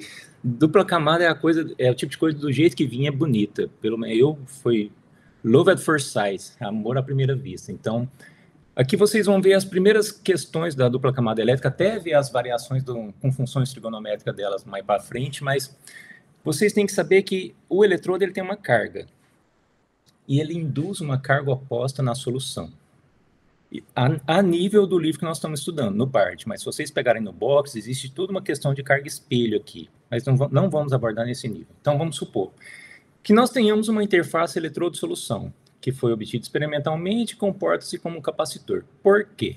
Porque a carga do metal, vamos chamar a carga M do eletrodo, né? A carga desse metal é igual a menos a carga da solução, porque ele vai induzir uma carga oposta, certo? Isso vai ter geralmente uma espessura de 1 nanômetro, essa variação aqui, ó, tá? Mas nós temos que normalizar isso pela área. Então, a densidade de carga do metal vai ser a carga do metal dividido pela área. Então, microcoulomb por centímetro quadrado. A capacitância da dupla camada, que é algo parecido com isso aqui, já que nós estamos definindo aqui o fenômeno de dupla camada, a capacitância da dupla camada, ela tem aproximadamente, depende do sistema aí, em sistemas eletroquímicos da ordem de microfaraday. Nem vou falar que é 10 ou 40, é da ordem de microfaraday, tá? O BART que traz 10 ou 40 depende muito do sistema. E não é uma capacitância específica, a capacitância depende do potencial, certo? Tanto é que no capacitor vocês têm uma capacitância, cai para zero e depois ela aumenta. Bem no seio da solução, entre o anodo e o catodo, exatamente no centro ela vai a zero. Então, a capacitância da dupla camada é função da tensão que vocês têm, vocês estão aplicando. E aí nós temos aqui, ó, um eletrodo negativo, orienta íons positivos aqui, mas não tem como separar a espécie positiva da negativa. Um eletrodo positivo orienta íons negativos, tá? No meu doutorado, por exemplo, uma medida que eu fiz foi de variar antes do ponto de carga zero até depois do ponto de carga zero. Então, o eletrodo, ora estava polarizado negativo, ora estava polarizado positivo. Então, o que nós conseguimos ver com o infravermelho operando in situ era que o eletrodo carregado negativo orientava os hidrogênios da água. Lembra que a molécula de água ela tem os hidrogênios e 2 pares de elétrons livres no oxigênio, 2 aqui, 2 aqui. Então, eletrodo carregado negativo, os hidrogênios orientavam. À medida que ia aumentando a diferença de potencial e a carga negativa ficava nula, a água ficava plana. E quando o eletrodo ficava positivo, o oxigênio que orientava com os pares de elétron. Então, existe toda essa dinâmica da água dependendo da carga do eletrodo. Isso chama flip up, flip down. Então, ela pode girar para cima ou para baixo, orientar o hidrogênio ou orientar o oxigênio, dependendo da carga que vocês aplicam aqui, até passar por um ponto máximo e depois ela cai, chama a equação de Lippmann, o ponto de derivada nulo. Então, o eletrodo pode ter ou carga negativa ou carga positiva. E uma breve descrição da dupla camada, como é que seria? É um lado da solução compreendido em camadas, que na verdade são camadas compactas sucessivas. Uma descrição, né, porque a estrutura propriamente dita da dupla camada ela é ponto de estudo até hoje. Nós temos a camada interna, onde geralmente nós temos solventes, íons ou moléculas que estão especificamente adsorvidas, uma camada mais compacta interna. Essa camada interna, eu até adiantei, ó, como a moçada falou, eu já dei um spoiler, a camada interna é também chamada de camada compacta, ou camada de Helmholtz, ou também camada de Stern. Depois nós temos uma espessura 1, um Xi1 aqui, que é a camada interna de Helmholtz, certo? Então, plano interno de Helmholtz, IHP, Inner Helmholtz Plane. Nós temos uma densidade de carga aqui na camada interna, o sigma I, que é a densidade total da camada interna, microcoulomb por centímetro quadrado. Depois do Xi1, nós temos um Xi2, eu errei aqui, que é Xi2, que é a camada externa de Helmholtz, OHP, Outer Helmholtz Plane, que é onde nós temos íons não solvatados. Tá? Um dos grandes problemas, por exemplo, platina é a adsorção de íons especificamente adsorvido como sulfato, perclorato, íons desse tipo. Então, aqui no Xi2 nós temos a camada externa de Helmholtz, íons não especificamente adsorvidos. Depois nós temos íons solvatados, e a carga do eletrodo é função de um potencial eletrostático de longo alcance, ou seja, o eletrodo tem uma carga positiva, ele vai atrair uma densidade de espécies aqui com carga oposta, mas é um potencial coulombico de longo alcance, até ir para o bulk da solução. Então, quanto mais próximo, maior a densidade de espécie de carga oposta, ela vai diminuindo, diminuindo, diminuindo, até ela ir para zero no bulk da solução.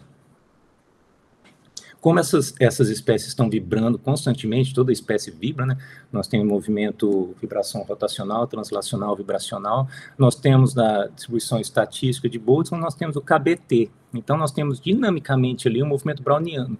Isso faz com que a camada seja difusa, tá? Então, não confundam camada difusa com camada de difusão. E nem espessura da camada de difusão, que foi aquela que nós abrimos a aula. Então, nós temos que, devido ao movimento browniano, nós temos uma camada difusa que vai do plano externo de Helmholtz até o bulk da solução. Tá? Ó, então, não confundam camada difusa com camada de difusão. E a densidade de carga da solução seria igual à densidade de cargas do plano interno, mais toda essa parte difusa que vai até o bulk da solução. Para uma solução eletroquímica de concentração J qualquer 10 a menos 2 mol por litro, claro que isso depende muito, né? Mas o Bard fala aqui, 10 a menos 2 mol por litro, nós temos uma camada de fusão aqui de aproximadamente 10 nanômetros. Então, esse seria um primeiro cenário, o mais simples dele, da região de dupla camada. Então, vamos analisar aqui, ó. Nós temos um metal, tá aqui o potencial eletrostático do metal. Face a ele, nós temos aqui uma carga negativa, tá vendo? Espécies negativas aqui. Então, nós temos o primeiro plano de Helmholtz, onde nós temos um potencial Φ1, Inner Helmholtz Plane. Então, isso aqui são espécies de solvente, ó, moléculas de solvente. Então, nós temos o solvente face ao eletrodo. Nós temos um íon aqui, ó, especificamente adsorvido, como se fosse o sulfato, no caso da platina, cloreto, brometo, perclorato, íon especificamente adsorvidos, solvente, íon especificamente adsorvido. Então, essa primeira camada compacta aqui o XI, ou XI aqui chamado, é a camada interna de Helmholtz. Depois nós temos uma outra queda de potencial. Essa queda de potencial ela pode variar linearmente ou então com alguma função trigonométrica. Aí depende da função de Guth-Chapman, de Stern, que nós vamos ver mais para frente. Então, nós temos aqui o Xi2, o cátion, tá vendo um cátion positivo aqui? Então, um eletrodo carregado negativo, ele vai atrair, ó, um cátion desse caso, Xi2 aqui, solvatado, então nós temos essas espécies solvatadas, e isso vai ficando cada vez mais difuso até o seio da solução, certo? Então, isso aqui esse potencial de longo alcance do eletrodo ele vai ficando cada vez mais difuso até se perder lá no seio da solução. Então, o que nós temos à luz do potencial eletrostático é isso aqui, ó. X igual a zero, superfície eletródica do eletrodo, X tendendo a infinito ou X tendendo ao Book. Potencial eletrostático φm, que é o potencial eletrostático aplicado ao eletrodo metálico. Então, nós temos uma variação aqui, que o Bard colocou dessa forma, mas eu nem gosto muito, porque dizem que essa variação ela é linear, nesse caso aqui. Então, nós temos uma variação de potencial eletrostático que decai dessa forma aqui, ele muda de φm até esse ponto. Daqui nós temos uma variação, depende de seno hiperbólico, depende de vários tipos de proposta de quem está estudando a dupla camada, de qual modelo que nós vamos usar para explicar. Mas, enfim, até o φ1, que é o plano interno de Helmholtz, até o φ2 é o plano externo de Helmholtz, e depois desse potencial elétrico, ó, ele cai até o φs, que é o da solução. Certo? Ele vai para zero aqui, ó. Então, imagine que um cátion, ou um ânion, um íon qualquer, ele experimenta diferentes potenciais à medida que ele é trazido à face do eletrodo. Então, nós abrimos essa aula de hoje falando da espécie O, que sofria redução na superfície do eletrodo. Então, nós tínhamos um eletrodo, ferro 2+, vinha na superfície, ganhava um elétron, formava ferro 3+. Ferro 3+, difundia, um perfil de concentração reto. À medida que chegava na camada difusa aqui, de difusão, ele diminuía um potencial de cair por conta da lei de Fick, ganhava um elétron, ferro 3+, reduzia a ferro 2+, e ia para a solução como espécie R. Espécie O, espécie R. O que acontece é que, à medida que essa espécie se aproxima, ela experimenta diferentes potenciais elétricos, uma vez que o potencial elétrico é um potencial de longo alcance, certo? Está sendo aplicado entre o eletrodo e o eletrodo de trabalho e o contra-eletrodo. E ali no meio, em algum lugar, fica o eletrodo de referência, que o quanto mais próximo do eletrodo de trabalho, melhor, por conta do Lugin de Haber. Então, o potencial está lá no Book da solução, ele cai aqui até φ2, depois ele cai até φ1, até ir para a superfície do eletrodo. O que nós vemos aqui, essa aqui é a mesma figura que eu acabei de explicar, mas vamos pegar alguns valores aqui que o Bard traz. Ó. Quando uma espécie, a diferença de φ2 menos φs, que é o seio da solução, então aqui essa espécie tinha um potencial elétrico φs. Quando ela está aqui, ela tem um φ2, então ela variou esse potencial elétrico aqui em algumas unidades, certo? Caso nós tenhamos uma solução de fluoreto de sódio 0,1 mol por litro, considerando uma solução de fluoreto de sódio 0,1 mol por litro, um potencial catódico aplicado de 0,55 volts versus calomelano, nós temos essa variação igual a menos 0,021 volts. Ou seja, quando essa espécie é um potencial catódico, vamos supor que seja a redução do sódio. Então, quando essa espécie sai daqui e chega aqui, ela tem uma variação de energia de 21 milivolts, tá? Isso significa que quando ela está no plano externo de Helmholtz, ao invés dela estar lá no seio da solução, quando ela está no plano externo, que é esse, ó, certo? Em vez dela estar aqui, quando ela está aqui, ela aumenta a sua energia em 21 milieletronvolts, tá? Porque ela aumenta 21 milivolts, vocês lembram na aula passada que 1 volt é igual a 1 eletronvolt, então nós temos que ela aumenta 21 milieletronvolts versus o Book. Se nós considerarmos esse sistema adiabático, nós podemos falar que ela encontra-se em estado excitado, tá? Porque é uma transferência adiabática. Então, portanto, pegando aquela imagem lá do Bard do começo, se vocês têm um sistema como esse, ó, potencial anódico, potencial catódico, corrente de redução, potencial negativo, homo-lumo, tá? Então, vocês vão manipular esse sistema, o homo-lumo, até vocês sintonizarem qual que é o potencial necessário para fazer a injeção do elétron lá no eletrólito. Por exemplo, o ferro 3+, ganhar um elétron e formar ferro 2+. Então, quando vocês injetam esse elétron aqui, num sistema como esse, pretinho aqui, essa é a energia necessária, ó. Tá?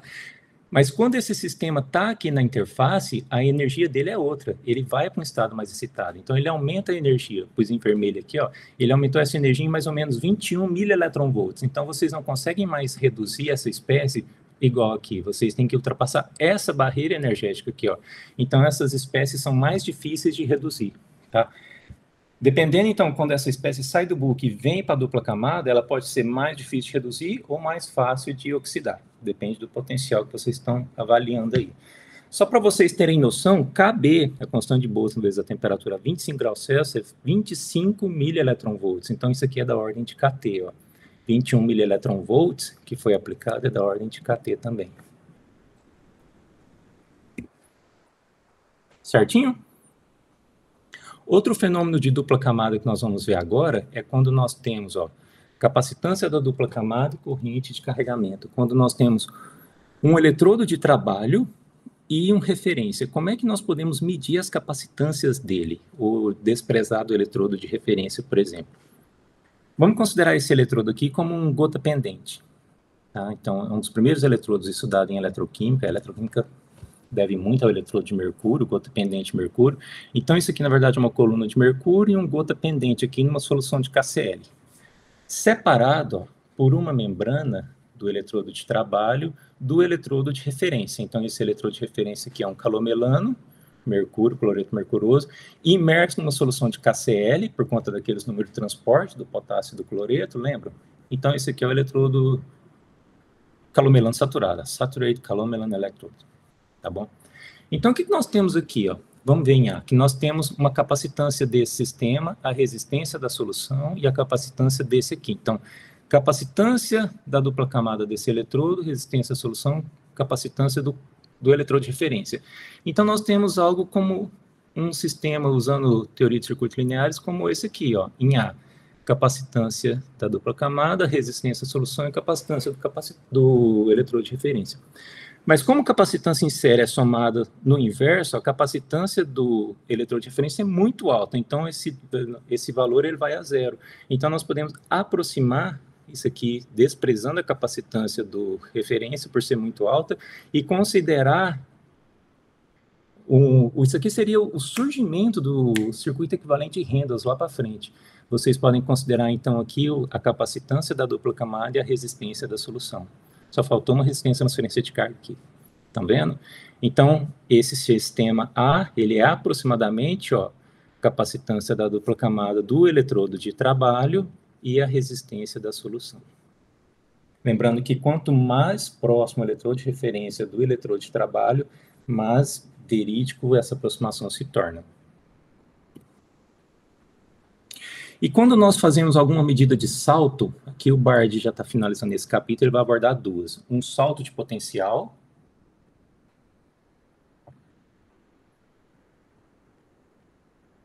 E uma varredura de potencial, uma voltametria. Então, nesse caso aqui, nós temos um salto de potencial. Então, E igual a RI. E igual a RI. Mas nós sabemos que quando tem um capacitor, vocês podem fazer I igual a E sobre R e esse termo exponencial. Exponencial de menos T, resistência à solução, capacitância da dupla camada. Nós sabemos que tem dois potenciais aqui, que é a soma do eletrodo de referência e do eletrodo do capacitor, do eletrodo de referência e do trabalho. Tá? Então, nós temos a queda ômica, o potencial vai ser igual à queda ômica, mais a carga dividida pela capacitância. Vocês sabem que corrente é dQ dt, se nós fizermos a diferencial disso tudo aqui, dQ dt vai sair menos carga, resistência da solução, capacitância dupla camada elétrica, mais o potencial dividido pela resistência da solução. Então, o que nós temos é um sistema como esse, ó. Caso esteja fechado, nós temos aqui a fonte potencial, resistência da solução, capacitância do eletrodo de trabalho e o amperímetro medindo. Então, quando vocês fazem um salto de potencial, igual aqui, ó, quando vocês vêm de um potencial E1 igual a zero, e fazem um salto para um potencial E2, o potencial aplicado, o que nós temos é... O que é aqui? Oh, desculpa, Renato, fui eu que mandei uma mensagem aí te dando os parabéns, agradecendo. Eu vou precisar sair valeu. do João Jenson, perdão, para qualificação. Boa, você vai com a defesa, né? Vamos que vamos, desculpa atrapalhar, eu queria mandar Não, tranquilo. só agradecendo e não queria interromper, perdão. Bora lá.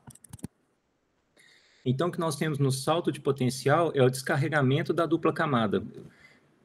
Quem é engenheiro elétrico fala descarregamento do capacitor, mas nós somos eletroquímicos, eu como sou eletroquímico, aqui nós vamos falar do descarregamento da dupla camada elétrica e a modificação dos átomos das moléculas de água com a medida que essa carga passa sobre a dupla camada elétrica. Então, nós temos um pico aqui de corrente, tá vendo? Corrente, abscissa ordenada, corrente em função de T. Então, nós temos um pico de corrente, depois isso aqui nós vamos estudar à luz da equação de Cottrell, nós temos um pico da corrente e um decaimento exponencial. Tá? Onde a carga que passa nisso tudo aqui, ó, a carga é corrente dQdt, então toda essa carga envolvida aqui vai ser o potencial, capacitância da dupla camada, 1 menos potencial de TRS sobre capacitância da dupla camada aqui também. Então nós temos que quando esse sistema atinge a constante de tempo, o tal, ele chega a descarregar 37% do valor inicial. Estão vendo? Essa é a explicação, à luz matemática da importância da constante de tempo nesse sistema aqui, num salto de potencial. Mas o salto de potencial não é linear assim. Ele é num fio de cobre. Você pega um fio de cobre, aplica instantaneamente, o potencial muda. Mas num sistema eletroquímico, que é um sistema não ôhmico, todo o sistema tem que reamortecer. Lembra, se vocês aumentam ou diminuem a carga do eletrodo de trabalho, toda essa dinâmica de dupla camada aqui, ó, de plano interno de Helmholtz, plano externo, até o seio da solução, tudo isso aqui tem que reorganizar até atingir o potencial que vocês modificaram. Então, o potencial aumenta exponencialmente também e a corrente decai exponencialmente, que é o que nós vemos aqui, ó. Então, o Bard define aqui, então, o potencial de carga zero, que é diferente do potencial zero. Potencial igual a zero não necessariamente é o potencial de carga zero, tá? Então, nós temos que a carga do sistema, do eletrodo, é igual a capacitância da dupla camada, potencial menos o potencial de carga zero. Chegamos aqui em duas equações. A da corrente, que nós acabamos de ver. A corrente que flui num capacitor do tipo RC, igual esse aqui. Então, corrente é igual a menos, só porque é corrente catódico-anódica, é a definição do Bard. Corrente é igual a menos, variação do salto de potencial, resistência não compensada, exponencial do decaimento do tempo, quociente da resistência não compensada, capacitância da dupla camada. E como vocês vão dar um salto de potencial E1 para E2, esse potencial envolvido é igual a E2 menos a variação do salto de potencial exponencial de menos dependência temporal, quociente da resistência não compensada, capacitância da dupla camada. Então, vocês veem aqui que o potencial ele tem uma dependência exponencial, a variação do potencial. E a variação da corrente ela também tem uma dependência exponencial. E eu estou fazendo assim justamente porque o E está elevado a um termo negativo. Então, a corrente, no caso, eu estou fazendo certo porque está caindo. E o potencial, ele está subindo, mas é porque ele é catódico. Tá bom? Então, nós temos três figuras como essa aqui, ó. O Bard traz a corrente primeiro, mas eu acho mais didático explicar o potencial. Então, quando vocês dão um salto de potencial catódico de menos 0,5 volts para menos 1,5, então vocês têm a voltametria aqui. Vocês pegam menos 0,5 e dão um salto de potencial lá para menos 1,5. Então, de 0,5 para menos 1,5. Quando vocês dão um salto de potencial catódico como esse, ele demora a se reorganizar por conta da dinâmica da dupla camada elétrica. Então, nós temos ó, um aumento exponencial aqui, ó. Podemos dizer que ele atinge esse valor mais ou menos em 100 microsegundos, tá bom? O potencial vai atingir o potencial menos 1,5. Então, durante 100 microsegundos é o tempo que a dupla camada vai reorganizar, que é o descarregamento da dupla camada. Então, nós temos isso aqui, ó, em T igual a zero, quando for o salto de potencial, nós temos o salto da corrente. Então, quando pula o potencial, dá um salto, uma crono, as GCDs da vida, dá um salto de corrente. E ela decai exponencialmente por conta dessa dependência aqui. E se vocês observarem, ó, ela dá um salto de corrente, ela decai até 100 microsegundos, ela obtém o valor final, que é mais ou menos o valor final aqui, ó.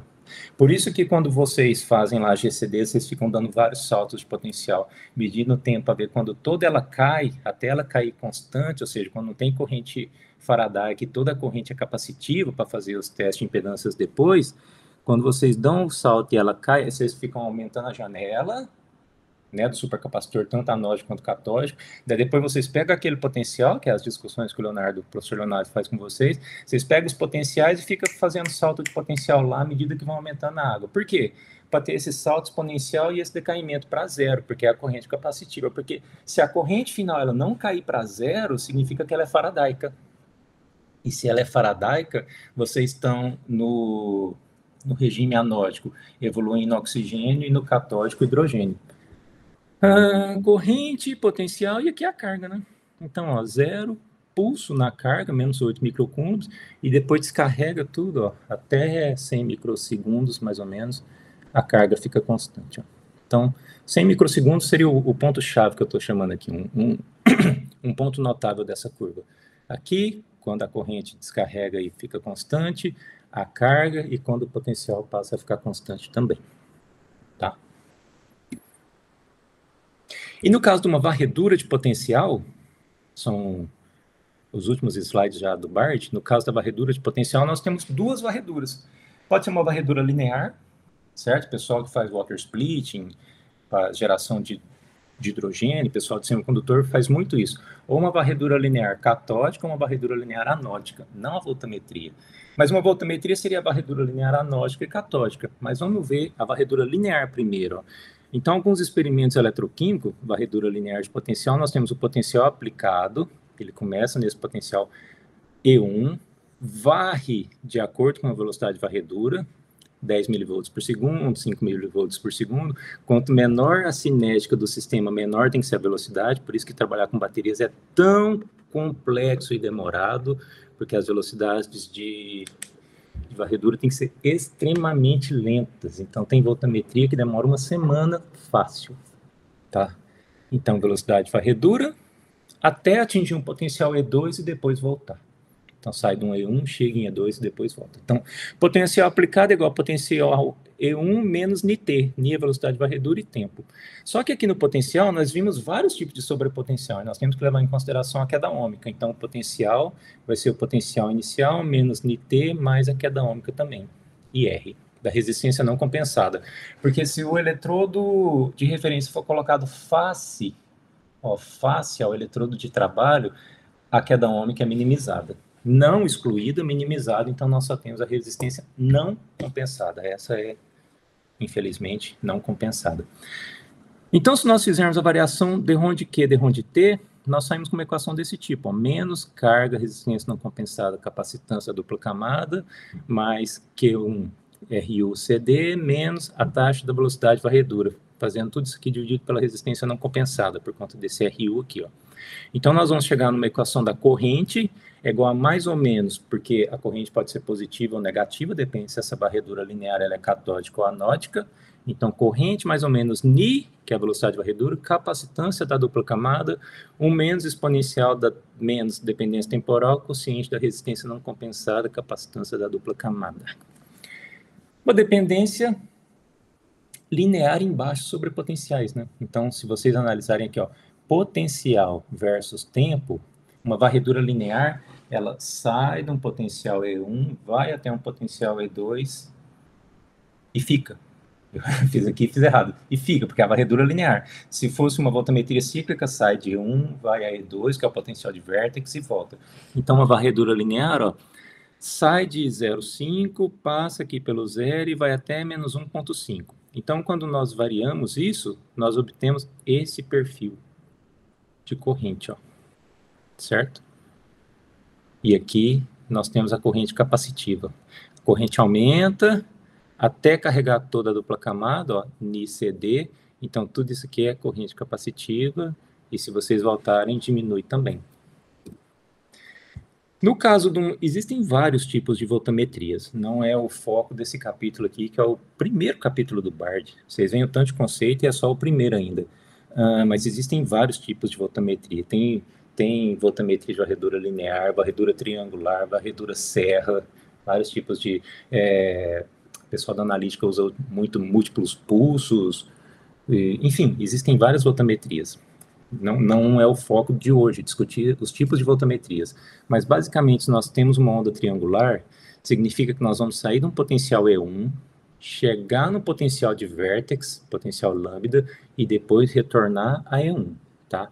Então, o potencial aplicado, vamos chamar de anódico, seria potencial E1 menos Nt, de 0 até T, potencial de vértex dividido pelo lambda, e o potencial de volta.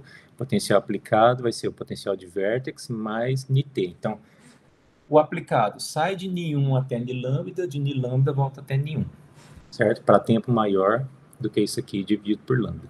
Então, se vocês saírem de E1 e até E lambda e depois voltarem, basicamente, e as equações da corrente todas são descritas por isso, ó. Então, lembra que na varredura linear, nós temos um aumento da corrente até ela se tornar capacitiva. Então, aqui nós temos também, ó, o aumento da corrente até vir para cá. No vértex, ou seja, quando atinge aqui, vamos chamar de 1,6 segundos, ó, quando atinge esse potencial e retorna, 1,6, quando atinge aqui e vocês retornam, aí nós temos o decaimento, tá? Então, aumenta a corrente, diminui a corrente. Então, varredura anódica, varredura catódica. A única diferença é que a abscissa aqui está sendo colocada em termos de tempo.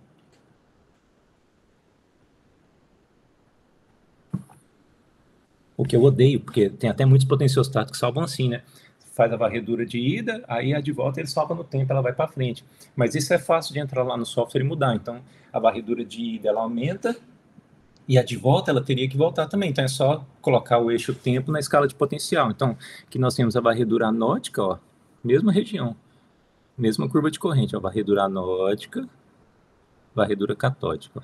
Sai de um potencial E1, aumenta aqui até nós termos corrente limite, ó, tá vendo? Tanto que nós falamos nas correntes limite hoje. Então, sai de um potencial E1, aumenta até se manter constante, daí depois, até chegar no potencial de vértex, e depois retorna varredura reversa. Anódica ou catódica, depende do tipo de sistema que vocês vão. Beleza, gente? Então, ó, isso tudo, hoje nós finalizamos o capítulo 1, revisão, e é uma revisão, hein? Revisão de processos de eletrodos, processos eletródicos aqui, capítulo 1. Os conceitos fundamentais do Bard, que ele chama de capítulo 2, 3, 4, é a parte de potencial e cinética. O capítulo 3, que é, nossa, fantástico, Butler-Vollmer, capítulo de eletrodos de reação, cinética de reação e mecanismo de reação, aqui toda a parte cinética, dedução de Butler-Vollmer, como é que faz as curvas de Tafel, toda essa parte está no capítulo 3. Parte do capítulo 4 é transferência, fluxo, migração, difusão, daí depois vem algumas técnicas, voltametria, técnica de salto, técnicas de impedância, se impedância não está aqui, deve estar por aqui. Dupla camada, aqui impedância, métodos hidrodinâmicos, mas para impedância eu acho melhor nós estudarmos esse aqui, que é o Lasha. E no mais é isso, tá bom? Na próxima, daqui 15 dias, né? Ou eu pego 2 aqui, eu venho trazer alguma coisa de impedância para vocês. Dúvida, gente? Professor, boa tarde. Uma dúvida só. Pode falar. Não sei quem tá falando. É a Mica, perdão. Boa tarde, obrigada pela aula. A minha dúvida é quanto ao eletrodo de... a célula eletroquímica de 3 eletrodos, no caso do sistema de baterias. A distância entre o eletrodo de trabalho e o de referência, no caso da corrosão, havia, quando a resistência é muito alta, no caso de 10 a nona ohms, por exemplo, seria de 1 centímetro. No caso de uma resistência baixa, ele pode ser em menos de, vamos supor, 0,5 centímetros ou menos? Teria que fazer a medida para ver, só de falar assim, eu não sei. Se o seu sistema está resistivo ou não, dá para ver pela voltametria. Se ela estiver meio ômica, inclinada assim, significa que seu sistema ainda está resistivo. Sim. Mas no caso da bateria, essa bateria que você está falando é um sistema de 3 eletrodos ou é um dispositivo, uma coin cell? Não, fazer em 3 eletrodos. Aí, que no caso, a minha dúvida era a distância. O eletrólito? O eletrólito é o PC e lítio. Perclorato de lítio? Qual a concentração? Isso. São várias concentrações, são 3 que a gente está trabalhando. Aham. No caso, a minha colega está trabalhando. Então, eu queria saber do... Esse PCM que você está falando aí é um eletrólito orgânico, imagina, né? Isso. Tá, Uhum. e que referência que você está utilizando, por favor? Eu iria utilizar o prata cloreto de prata. Então, esse referência está errado. Teria que ser... Você não pode usar um eletrodo de prata, cloreto de prata, para um sistema orgânico. Esse eletrodo, ele é aquoso. Ele é 3 molar de KCl, prata, cloreto de prata. Então, talvez seu sistema esteja dando errado. Não está precipitando nada, não, na célula? Você não está vendo ela meio turva, assim, não? Não, pelo menos não por enquanto. Não reparei. Aham. Não, mas esse referência está Aí, errado. então, que o sistema de... a separação onde acontece a separação entre os íons, ele não é uma membrana. Ele seria como se fosse igual o professor sugeriu, aquela de baterias. Mas o que você está tendo aí é um potencial de junção líquida muito alto. Esse referência seu está totalmente errado, entendeu? Então, porque é lítio e o prata, né? Não é porque é lítio prata, é porque você está usando um referência aquoso numa célula aprótica. Você tem que usar um eletrodo, um fio de prata, por exemplo, só o fio de prata. Só o fio de prata? Ou um eletrodo de prata, mas em nitrato de prata. Na aula aqui, né? Mas um eletrodo de prata, cloreto de prata, imerso em KCl saturado com uma solução orgânica, jamais. Por mais que você coloque perto o lugin, igual eu expliquei aqui, dele tá assim. Acho que tem que apertar aqui, né? Aí. Por mais que você coloque o eletrodo de referência o mais próximo do eletrodo de trabalho, você está com 2 eletrólitos que têm características distintas. Você tem uma célula orgânica e um eletrodo de referência aquoso. E aí, isso não pode. Sim. Entendeu? Certo, Entendeu mesmo? Sim, eu tinha... Então tá, então troca o eletrodo de prata, de cloreto de prata, não usa esse eletrodo, ele está errado, pega um eletrodo propício e faz as voltametrias. E aí, só de olhar a sua voltametria, se ela estiver inclinada, meio resistiva, a gente já sabe. Certo.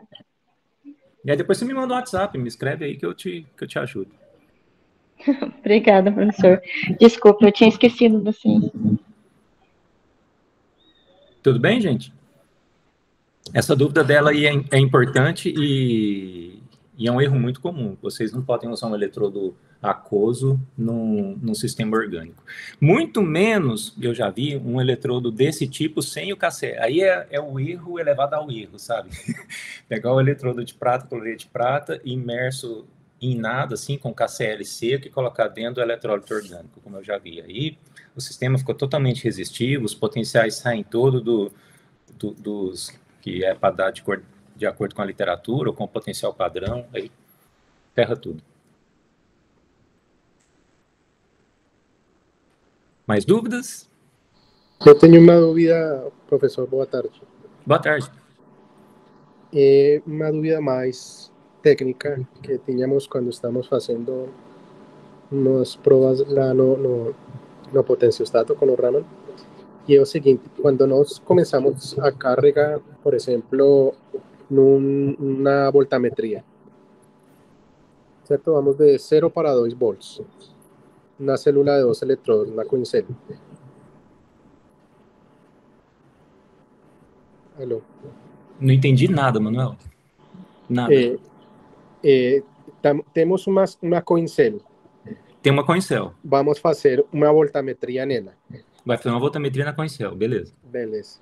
Quando nós começamos a carga, por exemplo, de 0 até 2 volts. De 0 a 2 volts, carregar. Isso. Os eletrodos, eles têm uma polaridade. O eletrodo tem uma polaridade? Sim, ou seja, o contra e o eletrodo de trabalho. Sim, é uma célula simétrica ou assimétrica? Simétrica. Então são iguais. Simétrica de carbono. São iguais, isso. Quando nós fazemos essa carga, esses eletrodos eles têm uma polaridade e nessa polaridade, ou seja, baseado nessa polaridade, nós temos uma diferença de potencial. Colocamos, por exemplo, 2 volts. Quando terminamos a carga e começamos a descarga o potenciostato, o que faz o potenciostato para fazer essa descarga e mudar a polaridade dos eletrodos. Internamente ele muda a polaridade. Não, ele muda a polaridade por conta da corrente que você aplica, se a corrente for positiva ou negativa. Mas então, essa aí é a minha pergunta, porque quando nós fazemos voltametria, nós não controlamos a corrente, né? Nós mudamos o potencial, né? Sim. Para mudar esse potencial, ou seja, para ir com uma corrente em um sentido contrário, que é o que acontece. Aí você muda a polaridade do eletrodo, sim. O potenciostato lá dentro, ele faz isso, né? Ele faz isso automaticamente quando você muda a corrente, porque essa é a diferença do sistema galvânico e do eletrolítico. Você sai de um sistema de energia livre de Gibbs espontâneo para um não espontâneo. Então, você sai do delta G e potencial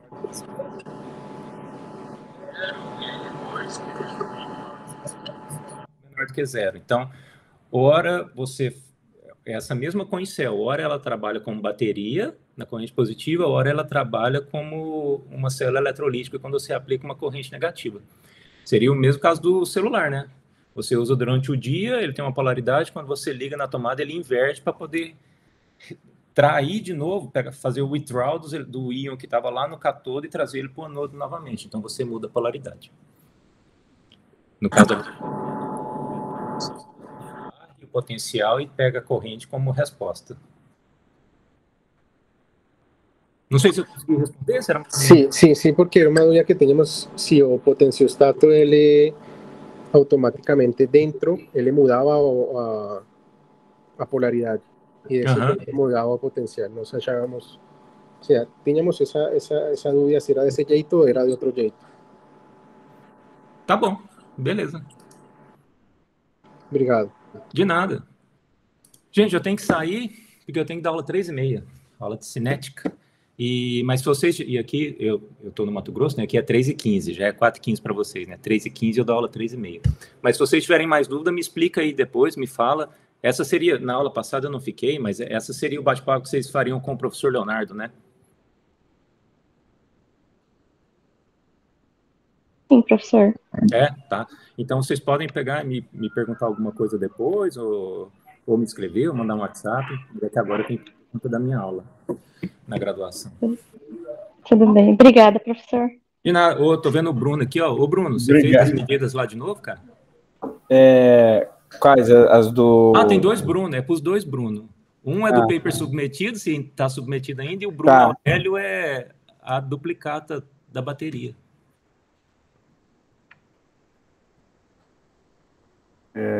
Então, vou responder minha parte.